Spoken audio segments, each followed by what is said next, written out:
Baik, kita lanjutkan pertemuan kita sebelumnya mengenai komponen struktur tarik. Kita akan melanjutkan pembahasan kita, yaitu mengenai faktor shear lag atau yang dinotasikan dengan U. Kemudian yang keenam adalah luas neto efektif, ya, yang dinotasikan dengan AE. Kemudian kita juga akan menghitung ataupun menganalisis kelangsingan struktur tarik. Ya. Kita langsung saja. Nah, jadi faktor shear lag ya perlu kita ketahui ya. Jadi pada umumnya suatu performa suatu batang tarik atau kinerja dari batang tarik dapat dipengaruhi ya oleh beberapa hal. Namun yang paling penting adalah masalah sambungan ya. Karena pada sambungan tersebut apabila menggunakan sambungan dengan baut ya, maka akan terjadi perlemahan akibat lubang yang telah dibuat pada penampang tersebut ya. Jadi efisiensi suatu sambungan merupakan fungsi dari duktilitas material ya. Kemudian ditentukan juga oleh jarak antar alat pengencang ya.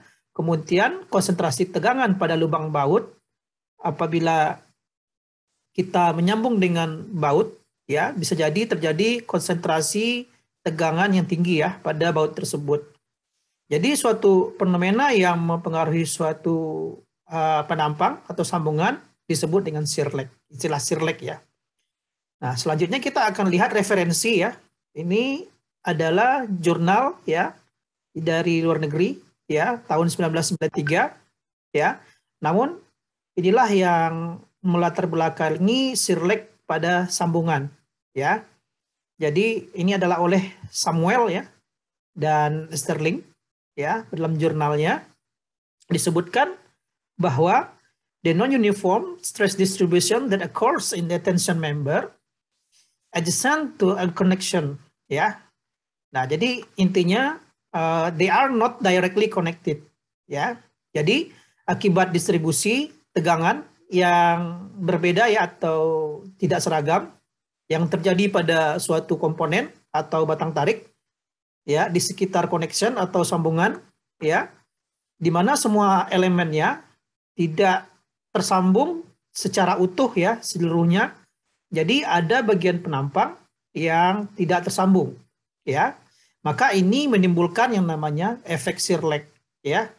Nah, efek shear lag ini ya dampaknya dari Samuel menjelaskan efek ini dapat mereduksi kuat desain dari penampang karena seluruh proses dari cross section atau penampang melintangnya tidak penuh ya efektif pada lokasi kritis ya dari penampang itu ya. Jadi karena penyambungannya tidak berlangsung dengan baik ya, maka itulah yang menyebabkan terjadinya shear lag.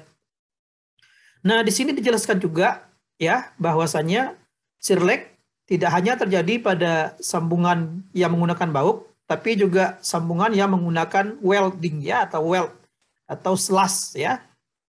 Nah, efek shear lag ini juga sudah diakomodir oleh ISCE 2010 dan SNI 1729 dalam bentuk faktor shear lag atau notasinya U besar ya. Nah, selanjutnya kita akan melihat faktor shear lag ini didefinisikan dalam SNI 1729/2020 ya.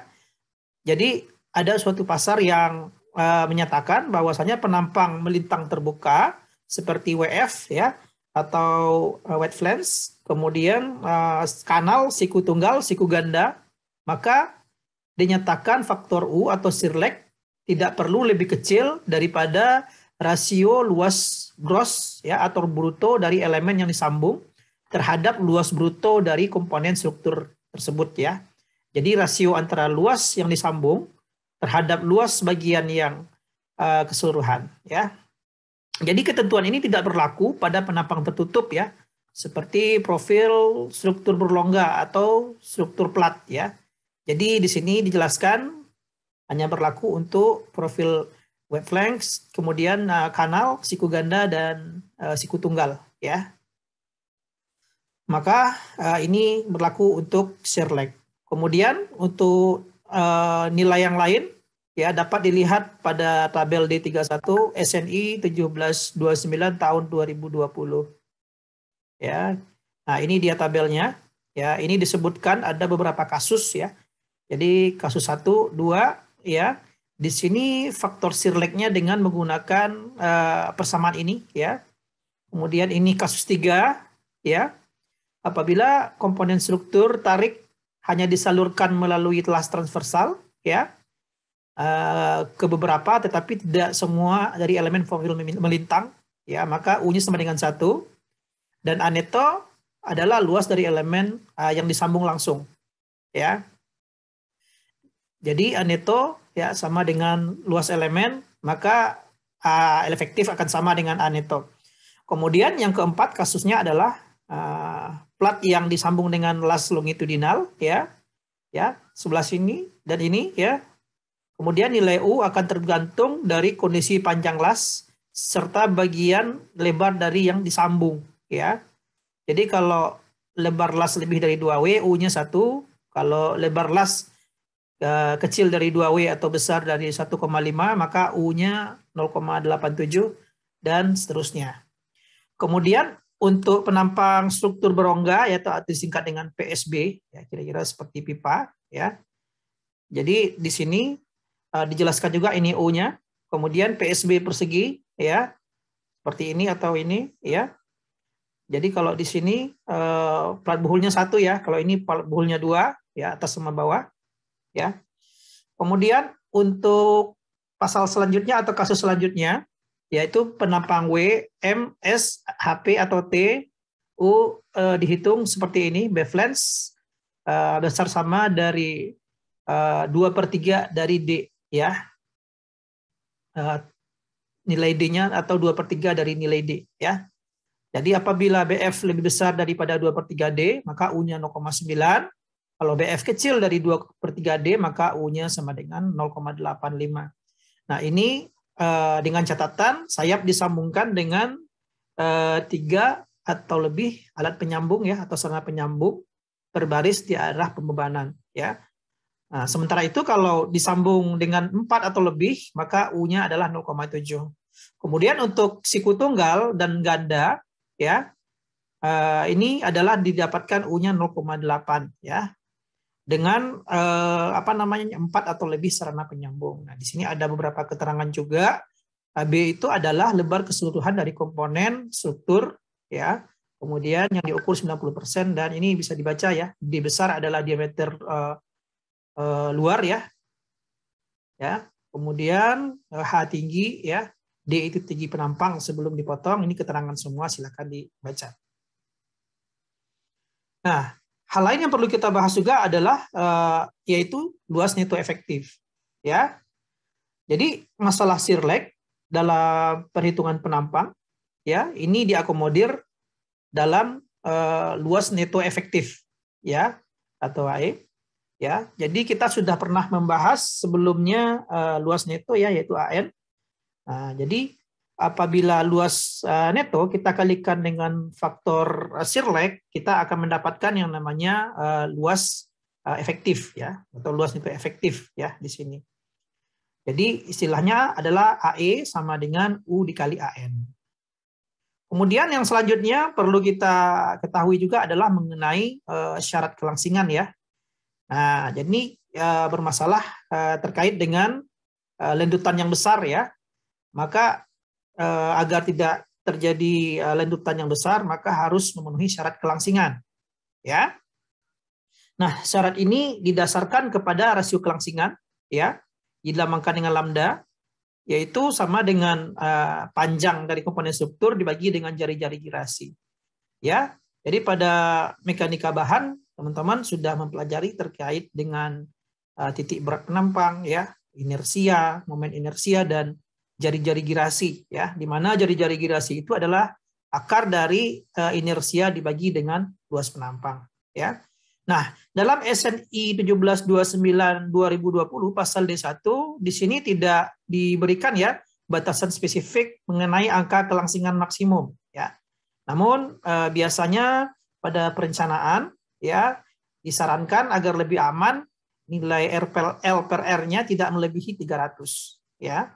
Nah, selanjutnya kita lihat contoh ya. Kita disuruh menghitung faktor shear lag ya, di mana kita disuruh untuk menghitung faktor shear lag dari penampang siku ya 100 113 ya. Berarti tinggi kakinya 100 ya, tebak penampangnya 13 ya. Data dari tabel profil itu kita dapatkan agros itu 2431 mm persegi ya. Tebal penampang 13, jari-jari girasinya 19,4 dan center gravity atau titik berat daripada penampang ya kira-kira 29,4. Estimasinya di sini ya titik berat penampang siku ya untuk sama kaki. Nah, berarti di sini diberikan datanya X bar-nya 29,4. Nah, di sini ada lubang baut kalau kita putar ya, di sini ada 4 lubang ya. Yang pada kaki-kakinya ya, ada 4 buah dengan jarak 40 ya, 80, 80 dan 80 dengan menggunakan baut M24 ya. Nah, selanjutnya untuk solusinya ya, untuk profil melintang terbuka ya. Jadi ingat yang siku tunggal, siku ganda tadi ya, yang ada di tabel tadi, berarti faktor shear lag ya tidak perlu lebih kecil daripada rasio bruto elemen yang disambung terhadap luas bruto komponen struktur ya. Nah, ini ada pada tabel tadi. Nah, kalau kita lihat di sini ada satu kaki yang disambungkan dan sisi sebelah sininya tidak ada penyambungan. Maka kita bisa menentukan nilai U-nya adalah 0,5 atau 50% dari luas yang disambungkan ya. Nah, jadi kita punya kesimpulan ya, kita bisa ambil U 0,5. Selain itu, kita masih punya tabel D31 ya. Selain ketentuan tadi ya, maka shear lag atau U diambil dari nilai terbesar dari tabel D31. Nah, jadi kalau kita lihat kasus 2 dan kasus 8 ya. Nah, kasus 2 ya, ingat kita menggunakan ini ya, U sama dengan 1 kurang X bar per L. Kemudian untuk yang ke-8 ini siku tunggal ya. Karena ada 4 penyambung berarti U-nya adalah 0,8. Ya, kita kembali. Nah, untuk kasus 2 tadi kita menggunakan 1 kurang X bar dibagi L ya. Jadi L ini adalah jarak dari alat sambung ya, dari terluar kiri ke terluar kanan, berarti ada 3 kali 80 ya, jadi sama dengan 240 ya, itu nilai L-nya. Kemudian X bar adalah titik berat ya dari penampang atau center gravity. Jadi dengan menggunakan kasus 2 ya, berarti didapat nilai U-nya adalah 0,878. Maka untuk kasus 8 ya, kita sudah melihat tabel ya, di mana ada 4 alat penyambung ya, atau lebih ya. Jadi U-nya adalah 0,8. Jadi dari ketiga nilai U ini, kita dibolehkan untuk mengambil nilai yang terbesar ya, yaitu dari antara 0,5, 0,878 dan 0,8, kita memilih faktor shear lag-nya adalah 0,878. Oke, untuk selanjutnya kita lanjutkan untuk contoh selanjutnya. Di sini adalah profil I, di mana kita disuruh menghitung faktor shear lag untuk profil WF ya, IWF yang disambungkan dengan baut pada kedua sayap ya, di mana untuk data penampangnya adalah 200 kali 100 kali 5,5 kali 8 ya. Jadi menggunakan baut M20 lubang standar. Di sini ada 4 alat sambung ya, jaraknya masing-masing 75 mm. Nah, oke. Kita coba mencari solusinya untuk menentukan nilai U. Nah, di sini untuk profil melintang terbuka untuk WF ya, nilai faktor shear lag tidak perlu lebih kecil daripada rasio luas elemen yang disambung terhadap luas bruto dari komponen struktur. Jadi kita lihat yang disambung hanya bagian sayap ya, bagian flange. Jadi kita hitung 2 kali luas flange dibagi dengan luas bruto, yaitu di mana di sini 2 kali B flange itu 100 ya, B flange kita 100 sesuai data tadi. Di sini panjangnya, lebar dari sayap ya. Nah, selanjutnya TF ini adalah tebal, ya tebalannya 8 ya, tebal dari sayap ya, 8. Jadi di sini kita dapatkan gross total, kita dapat melihat tabel ya dari sini, yaitu 2716 ya, atau bisa menghitung sendiri ya nilainya. Jadi dapat nilai U-nya adalah 0,589. Nah, selain itu, faktor Sirlek juga diambil dari nilai terbesar dalam tabel D31 untuk kasus 2 dan 7. Ya. Jadi untuk kasus 2 dan 7 hampir sama ya di sini ya. Jadi 1 kurang X bar per L ya. Jadi kasus 7 kita coba lihat kasus 2 terlebih dahulu. Ya, jadi jika disambung di sayap, X barnya kira-kira di sini ya, di bagian sini, ya. Jadi intinya X bar itu adalah dihitung pada saat menganggap profil Y tadi adalah 2 buah penampang T, ya. Jadi kalau seperti ini kita potong di tengahnya, ya, kita akan hitung titik berat dari setengah penampang ini, ya, kita hitung. Jadi kira-kira posisinya di sini ya, sesuai dengan pada gambar pada tabel tadi. Ya. Jadi kalau itu nilainya adalah 28,3 ya, 28,3 X barnya ya, dibagi kali 3,75 ya. Jadi 75 itu adalah jarak antar baut dikalikan 3 ya. Seperti ini ya. Ya 75 ya, dari as paling kanan ke as paling kiri ya. Berarti 3 kali 75 ya. Maka didapatkan nilai 0,874 ya. Jadi X bar ini pun sama seperti kita mencari titik berat penampang ya. Jadi kalau penampang T-nya ada 2 buah sambungan pada sayap ya.